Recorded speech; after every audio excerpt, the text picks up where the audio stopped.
মুছলমানৰ মাজত সম্প্ৰীতিৰ নিদৰ্শন দাঙি ধৰিলে সত্যৰঞ্জন বৰাই। আজানৰ শব্দ শুনি ভাষণ বন্ধ কৰিলে হিন্দুত্ববাদী নেতা সত্যৰঞ্জন বৰাই। আজানৰ প্ৰতি সন্মান প্ৰদৰ্শন হিন্দুত্ববাদী নেতা সত্যৰঞ্জন বৰাৰ। শিৱসাগৰৰ এখন সভাত ভাষণ দি থাকোঁতেই শুনা গ'ল আজানৰ শব্দ। আজান শেষ নোহোৱা পৰ্যন্ত স্থগিত ৰাখিলে ভাষণ। সুগুৰবৰীয়া নামচৰ সময়তে শিৱদৌলত দেখা গ'ল সম্প্ৰীতিৰ এনাজৰী। আজানৰ শব্দ শুনি ভাষণ বন্ধ কৰিলে হিন্দুত্ববাদী নেতাগৰাকীয়ে। পুনৰ ৰাজ্যত দেখা গ'ল হিন্দু মুছলমানৰ সম্প্ৰীতিৰ একতাৰ এনাজৰী, কিয়নো এইবাৰ আজানৰ শব্দ শুনি ভাষণ বন্ধ কৰিলে হিন্দুত্ববাদী নেতা সত্যৰঞ্জন বৰাই। শুকুৰবৰীয়া নামাজৰ সময়তে শিৱদৌলত সম্প্ৰীতিৰ নিদৰ্শন দাঙি ধৰিলে সত্যৰঞ্জন বৰাই। আমাৰ অসমে মাননীয় প্ৰাক্তন বিধায়কগৰাকীয়ে যত জীৱ তত শিৱ এই কথাটো আটাইতকৈ সত্যপূৰ্ণ কথা আমি ক'ৰবাত অনুভৱ কৰিব পৰা নাই। সেইকাৰণে আমি কৈছে শংকৰ গুৰুজনাই আমি নিন্দা কৰিছোঁ আৰু নিন্দা কৰি আমি পাপ কাম কৰিছোঁ। গতিকে আজি মই এই মঞ্চৰ পৰা আপোনালোকক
কোনোবাই আল্লাহ বুলি পাইছে, কোনোবাই গড বুলি পাইছে, কোনোবাই শিৱ বুলি পাইছে, কোনোবাই কৃষ্ণ বুলি পাইছে।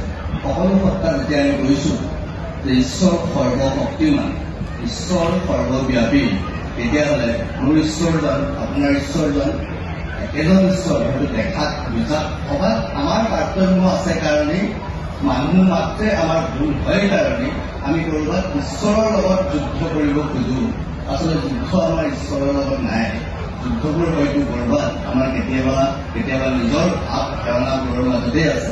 গতিকে আজি এই মঞ্চত এইখিনি সময়ত মোৰ কাৰণে সৌভাগ্যৰ বিষয় যে আজি শিৱসাগৰৰ মঞ্চত মই দেৱাদিদেৱ মহাদেৱৰ যে দেশত ঈশ্বৰ শক্তি, ঈশ্বৰ চেতনাৰ দ্বাৰা জাগ্ৰত হৈ কেনেকৈ আমি আগুৱাই যাব পাৰোঁ তাৰ ওপৰত মোৰ মনৰ অনুভৱ হৈ আছিল।